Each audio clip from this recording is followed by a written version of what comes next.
Bayangkan, setelah 7 tahun hidup menjanda, rumah yang tadinya sunyi tiba-tiba terasa hangat kembali. Karena kehadiran satu orang, menantu sendiri. Awalnya hanya rasa iba, lalu berubah jadi sesuatu yang tidak seharusnya ada sampai akhirnya, sang ibu harus memilih, mengikuti hatinya, atau menghancurkan rumah tangga anaknya sendiri. Halo teman-teman semua, apa kabar? Semoga hari ini kita semua diberikan kesehatan, kelancaran rezeki, dan kebahagiaan. Perkenalkan, aku dari kota Bekasi. Ingin membawakan sebuah kisah penuh haru, konflik batin, dan pilihan besar dalam hidup. Sebelum masuk ke cerita, jangan lupa subscribe, dukung channel Kak Bian, agar terus berkembang, dan bisa menghadirkan kisah-kisah menarik lainnya. Terima kasih banyak untuk dukungannya. Rumah kecil di sudut gang itu dulunya selalu terasa sunyi. Setelah kepergian sang suami, hari-hari Lisa dipenuhi rutinitas yang serba sama. Memasak, membersihkan rumah, dan menunggu Lina pulang kerja. Tidak ada suara laki-laki, tidak ada obrolan panjang, hanya suara televisi dan detak jam dinding yang menemani malam. Namun segalanya berubah ketika Lina menikah dan membawa suaminya pindah. Nama pria itu Joko. Pemuda yang sopan, rajin bekerja, dan memiliki pembawaan yang menyenangkan. Sejak kedatangannya, rumah itu tak lagi memantulkan kesunyian. Pintu depan yang dulu jarang terbuka kini selalu ramai oleh pelanggan yang datang membeli pulsa atau bertanya soal spare part ponsel. Teras rumah yang sebelumnya hanya menjadi tempat pot bunga, kini berubah menjadi lapak kecil yang ditata rapi. Setiap pagi, Joko dengan penuh semangat menata kabel data, casing warna-warni, kartu perdana, hingga charger yang menggantung. Suaranya sering terdengar memanggil pelanggan, atau sekadar menyapa anak-anak kecil yang lewat. Lina, yang bekerja di sebuah bank, selalu tergesa-gesa berangkat pagi. Dengan rambut disanggul rapi dan tas kerja di tangan, ia biasanya hanya sempat sarapan sebentar sebelum berlari menuju pintu. Sementara Joko tetap sibuk di teras, memastikan dagangan tertata rapi. Melihat pemandangan itu setiap pagi membuat rumah terasa hangat. Lisa mulai terbiasa membuatkan kopi atau teh untuk menantunya. Tidak pernah ada permintaan khusus. Hanya dorongan hati seorang ibu mertua yang ingin rumahnya tetap hidup. Saat gelas hangat itu disodorkan, Joko selalu menanggapinya dengan senyum sopan. Senyum yang membuat suasana terasa akrab. Hari demi hari, keberadaan Joko membawa warna baru. Obrolan ringan tentang harga pasar, cerita lucu pelanggan, hingga rencana sederhana untuk mengembangkan usaha sering menghiasi teras. Suara tawa kecil kadang terdengar hingga ke dalam rumah. Rumah yang dulu sepi kini seperti menemukan napas baru. Ada langkah kaki yang bolak-balik, ada suara yang memecah keheningan, dan ada kehangatan yang selama bertahun-tahun hilang. Lisa tidak pernah menyangka bahwa kehadiran satu orang bisa mengubah suasana begitu drastis. Meski begitu, ia juga menyadari bahwa kehidupan baru ini bukan hanya membawa keceriaan. Di balik keramaian yang kembali hadir, ada perasaan-perasaan halus yang mulai muncul. Perasaan yang belum bisa ia pahami sepenuhnya. Namun untuk saat itu, Lisa hanya bersyukur rumah kecilnya tidak lagi terjebak dalam kesunyian seperti sebelumnya. Hujan pertama di awal musim itu turun tanpa tanda. Langit yang semula pucat berubah gelap, membawa aroma tanah basah yang merayap pelan ke halaman rumah tua tersebut. Rintik-rintiknya jatuh seperti ketukan jari yang mencoba membangunkan sesuatu dari tidur panjang. Suasana mendadak sunyi, seolah seluruh lingkungan menahan napas ketika hujan mulai memukul genteng yang sudah lama tak disentuh air. Di dalam rumah, cahaya redup dari lampu gantung memantul pada dinding yang lembab. Hujan membuat suhu ruangan berubah, menghadirkan rasa dingin yang merambat dari lantai hingga ke tulang belakang siapapun yang berdiri di sana. Namun justru dalam kesejukan itulah sesuatu yang aneh mulai terjadi. Pada sudut ruang tengah, terdapat sebuah lemari kayu tua yang sejak lama tak pernah dibuka. Engselnya berderit pelan, padahal tak ada tangan yang menyentuhnya. Hujan semakin deras. Bunyi gemuruhnya membuat udara bergetar, dan getaran itu merambat ke seluruh permukaan rumah. Lantainya bergoyang tipis, seolah merespons panggilan yang hanya bisa dipahami oleh bangunan berusia puluhan tahun itu.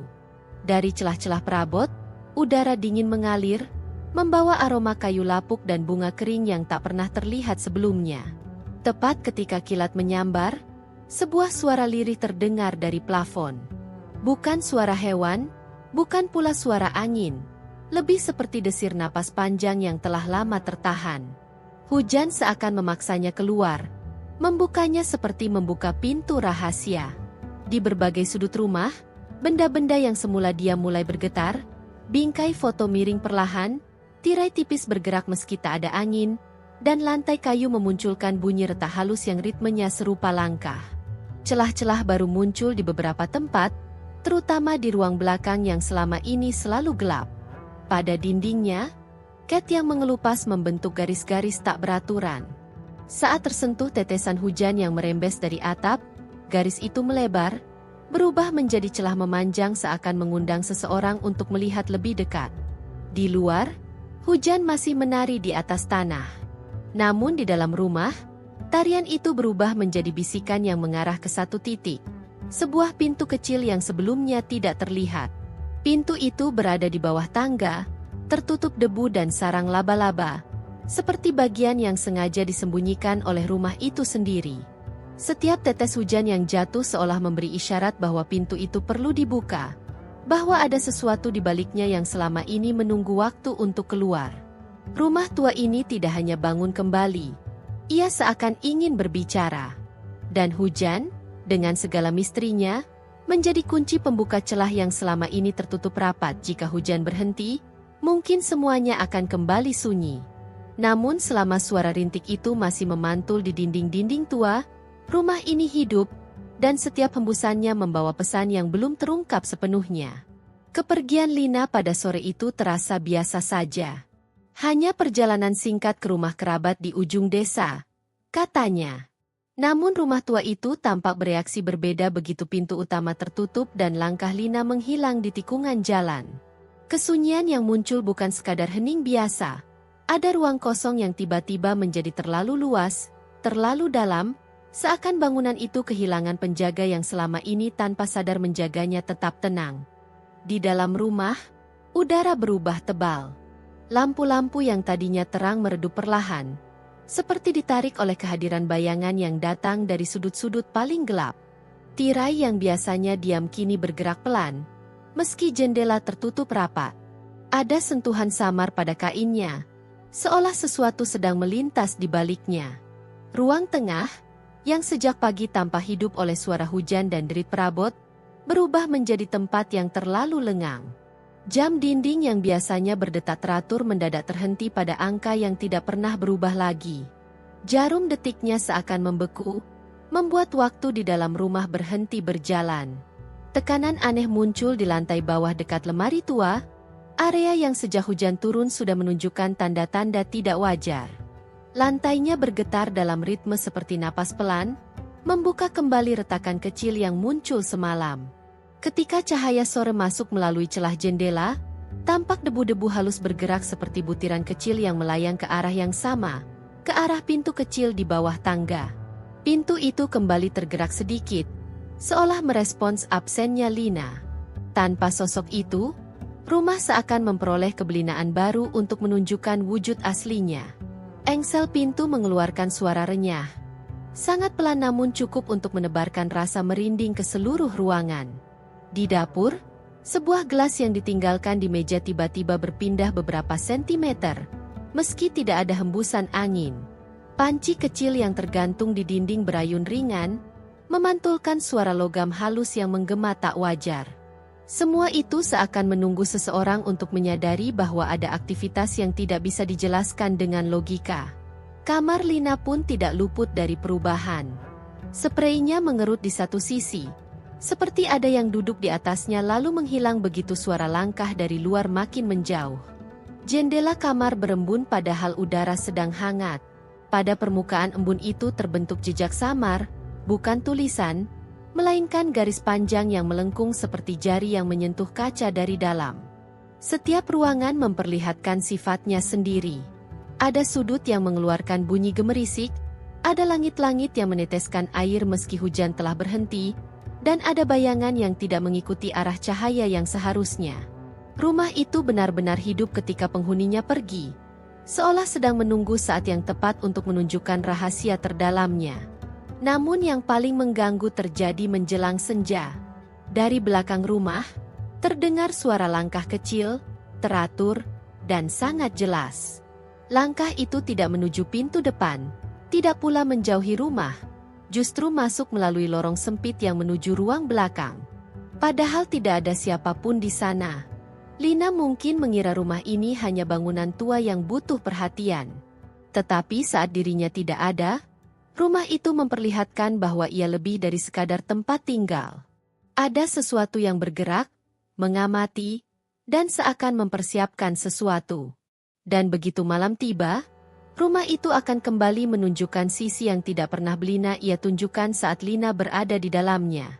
Malam itu, rumah terasa lebih berat dari biasanya. Udara dingin merayap dari lantai hingga ke jendela yang masih berembun. Lina baru kembali beberapa jam sebelumnya. Namun kehadirannya tidak membuat rumah itu kembali tenang seperti dulu. Justru sebaliknya, bangunan tua itu seperti menahan sesuatu, seolah menunggu waktu yang tepat untuk melepaskannya. Ketika lampu ruang tengah dinyalakan, cahaya bergetar samar sebelum akhirnya stabil. Lina berhenti sejenak, memandang sekeliling dengan rasa was-was yang sulit dijelaskan. Setiap sudut rumah seperti mengawasinya.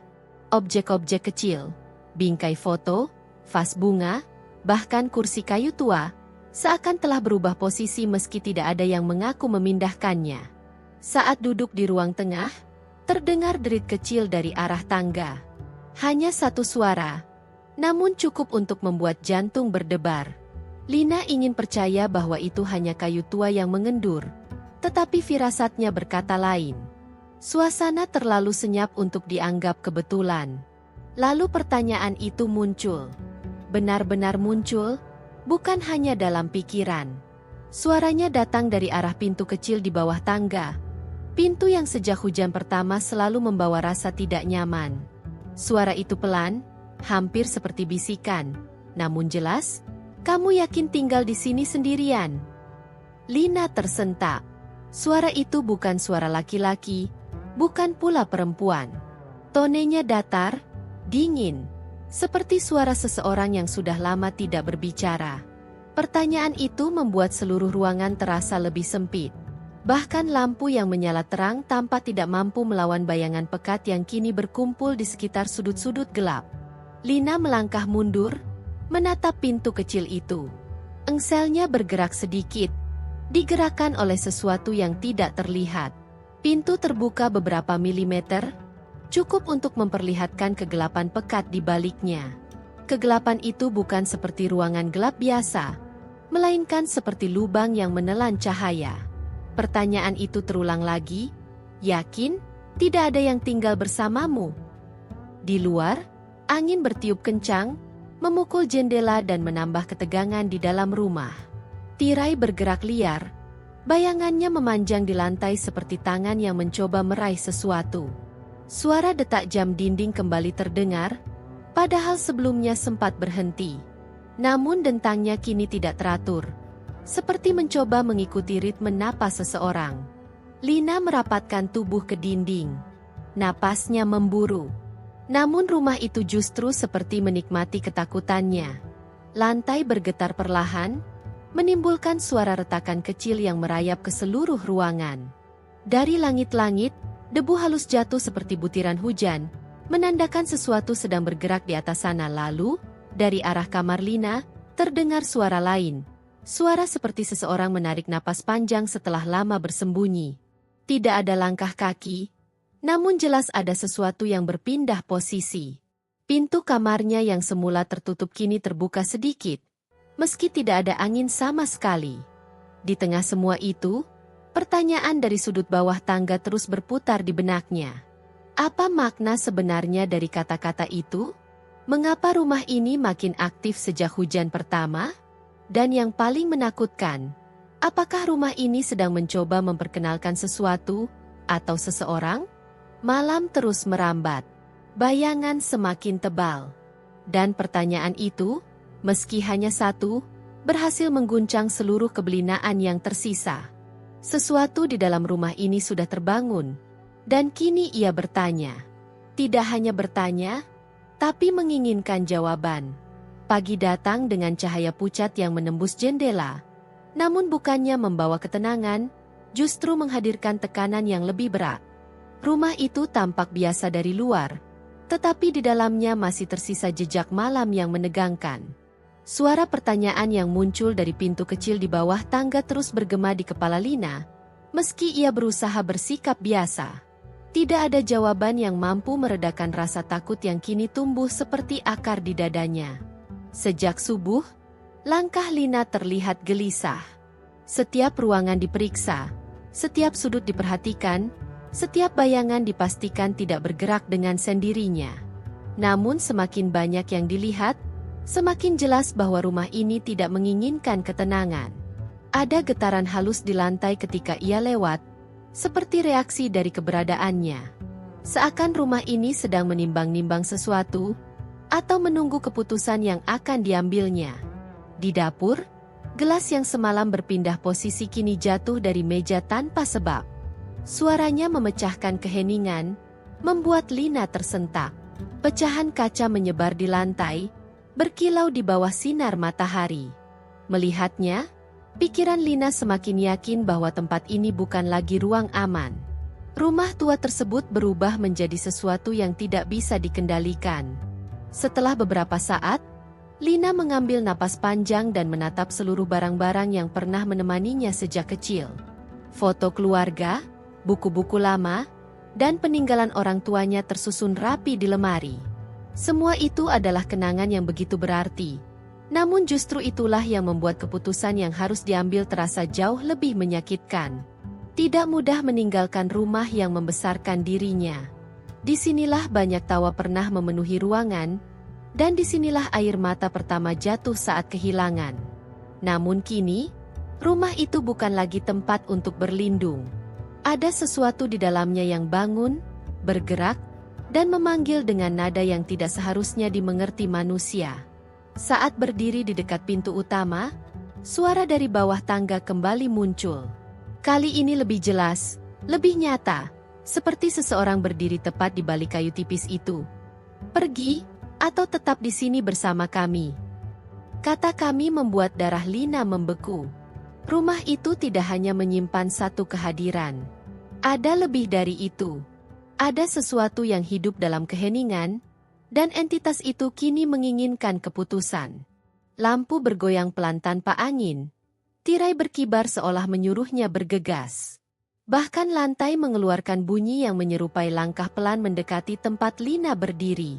Lina memejamkan mata sejenak, merasakan denyut jantung yang beradu dengan suara-suara aneh dari dalam rumah. Setiap detik terasa seperti siksaan. Keputusan ini tidak hanya tentang pergi atau tinggal. Ini tentang meninggalkan sejarah, masa lalu, dan semua yang pernah menjadi bagian hidupnya. Namun keselamatan tidak bisa ditawar. Akhirnya, dengan tangan gemetar, Lina meraih tas yang sudah disiapkan sejak fajar. Pintu dibuka perlahan. Saat cahaya matahari masuk, terdengar suara lirih dari dalam rumah. Suara yang terdengar seperti rintihan kecewa, atau mungkin ancaman halus dari sesuatu yang tidak ingin ditinggalkan. Langkah pertama keluar terasa seperti mematahkan sesuatu di dalam hati. Tapi keputusan paling menyakitkan seringkali adalah keputusan yang menyelamatkan hidup. Dan bagi Lina, hari itu adalah titik di mana ia memilih untuk pergi. Meski rumah itu jelas tidak ingin melepaskannya begitu saja. Kepergian Lina dari rumah itu membawa kelegaan, tetapi juga meninggalkan ruang kosong yang sulit dijelaskan. Jauh dari bangunan tua tersebut, malam terasa lebih tenang. Namun ada bagian kecil di dalam hatinya yang masih terikat pada tempat yang telah menjadi saksi seluruh perjalanan hidupnya. Ikatan itu bukan sekadar kenangan, melainkan sesuatu yang lebih lembut, lebih rumit. Seakan rumah itu sendiri menyimpan sentuhan perasaan yang tak pernah dimengerti sepenuhnya. Lina tinggal sementara di rumah kerabat, mencoba menjalani hari dengan normal. Namun setiap kali mata terpejam, bayangan rumah tua itu muncul, bukan dalam bentuk menakutkan seperti sebelumnya, melainkan sebagai sosok yang pernah memberikan kehangatan. Ada masa ketika dindingnya menjadi pelindung dari hujan, lantainya menjadi tempat bermain, dan bayangannya justru menghadirkan rasa aman, bukan ancaman. Perasaan itulah yang membuat keputusan untuk pergi terasa jauh lebih berat. Hari-hari berlalu, dan suara-suara malam tidak lagi mengusik ketenangan. Tetapi setiap kali mendengar angin memukul jendela, ingatan kembali pada tirai yang bergerak tanpa sebab. Ketika melihat cahaya matahari pagi, terlintas bayangan meja dapur yang pernah dipenuhi gelak tawa keluarga. Rumah itu menyimpan segala kisah masa kecil, dan dalam diamnya, seolah memeluk Lina lebih erat daripada siapapun. Namun perlahan, Lina menyadari sesuatu. Tidak semua yang dirindukan harus dimiliki kembali. Ada cinta yang hanya dimaksudkan untuk dikenang, bukan dijalani lagi. Rumah itu, dengan segala misteri dan keanehan yang muncul belakangan, mungkin bukan sedang mencoba menyakiti. Mungkin ia hanya tidak ingin ditinggalkan. Sama seperti manusia yang takut kehilangan. Di suatu sore, Lina duduk di bawah pohon besar dekat tepi desa. Angin yang lewat membawa aroma tanah basah. Aroma yang mengingatkannya pada malam ketika semuanya berubah. Ada getaran halus di dada, bukan ketakutan, tetapi rindu yang lembut. Rasa itu membuatnya sadar bahwa cinta terhadap tempat tinggal masa lampau tidak pernah benar-benar hilang. Bahkan ketika rumah itu menunjukkan sisi gelapnya, ada bagian yang tetap menyimpan kasih yang pernah tumbuh di antara dinding-dinding tua itu. Kerabatnya sempat bertanya apakah Lina ingin kembali mengambil barang-barang yang tertinggal. Namun jawabannya hanya gelengan pelan. Tidak ada yang benar-benar tertinggal, karena semua yang penting sudah berada di dalam hati. Rumah itu bukan lagi tempat untuk kembali secara fisik, tetapi tetap menjadi bagian yang indah dalam perjalanan hidup. Cinta, dalam bentuk apapun, kadang harus diterima tanpa perlu digenggam terus. Ada yang cukup disimpan dalam kenangan, ada yang cukup dirasakan dari jauh. Rumah itu, dengan segala bisikan, bayangan, dan rintihan yang pernah muncul, mungkin hanya ingin mengingatkan bahwa kehadiran Lina pernah berarti bagi keberadaannya. Dan ketika matahari tenggelam di balik bukit, Lina menatap langit dengan senyum kecil. Ada ketenangan yang baru tumbuh di dalam dada. Kini, rumah tua itu bukan lagi sumber ketakutan, melainkan kenangan yang diterima apa adanya. Cinta yang dimilikinya untuk tempat itu tidak harus diwujudkan dengan kembali. Kadang, mencintai berarti mengerti kapan harus melepaskan, dan membiarkan kisah berhenti di saat yang paling tepat. Terima kasih teman-teman sudah menonton sampai akhir. Semoga kisah ini memberi pelajaran bahwa tidak semua rasa harus diikuti, dan tidak semua kedekatan harus dimiliki. Jangan lupa like, komentar, dan subscribe untuk mendukung channel ini agar terus berkembang. Sampai jumpa di cerita berikutnya.